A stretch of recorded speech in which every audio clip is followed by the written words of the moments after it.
عموماً یہ بات سامنے آتی ہے خصوصاً ہمارے نوجوانوں کی طرف سے، چونکہ انہیں قادیانیت کے بارے میں معلومات نہیں ہیں، اس لیے وہ یہ بات کرتے ہیں۔ سب سے پہلی بات تو یہ سمجھے کہ دنیا میں جتنے بھی غیر مسلم، عیسائی ہوں، یہودی ہوں، ہندو ہوں، سکھ ہوں، بدھ مت ہوں، وہ اپنے آپ کو ہندو کہیں گے، سکھ کہیں گے، اپنے آپ کو یہودی کہیں گے، کسی بھی وہ اس سے تعلق رکھتے ہوں تو وہ اپنے آپ کو وہ کہیں گے، اور ہمیں مسلمان کہیں گے۔ یہاں پر معاملہ الٹ ہے کہ یہ لوگ حضور اکرم صلی اللہ علیہ وسلم کو اللہ کا آخری نبی بھی نہیں مانتے، اور آپ کے ختم نبوت کا انکار کر کے قرآن و حدیث کا بھی انکار کرتے ہیں، اور اس کے باوجود یہ اپنے آپ کو مسلمان کہتے ہیں، اور مرزا کو نہ ماننے والوں کو سب کو کافر کہتے ہیں۔ حساسیت اس معنی میں ہے کہ یہ سادہ لوگ مسلمانوں کو دھوکہ دیتے، اور اس سلسلے میں ان کی کتابیں بھری ہوئی۔ اس غلط فہمی سے بچنے کے لیے تو ایک ہی طریقہ ہے کہ وہ مطالعہ کریں، لٹریچر پڑھیں، ان کے عقائد کو سمجھنے کی کوشش کریں، پھر ان کا جو طریقہ واردات ہے اس کو سمجھنے کی کوشش کریں، اسی سے بچ سکتے ہیں۔ ان کے نام بھی ہمارے جیسے ہیں، اور یہ ساری تمام حرکتیں بھی وہی کرتے ہیں جو مسلمان، مطلب یہ کہ نماز پڑھیں گے یا ہمارے سامنے کلمہ پڑھیں گے، یہ کہیں گے کہ حضور اکرم صلی اللہ علیہ وسلم آخری نبی ہیں، لیکن اس میں بھی دھوکہ ہے۔ خود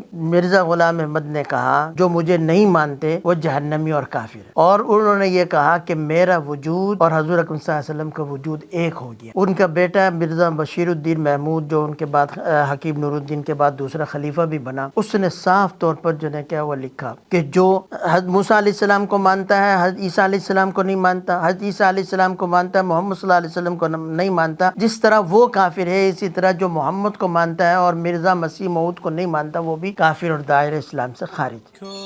سوشل میڈیا پر سب سے قدیم اور سب سے ریلائبل برانڈ درسقرآن.com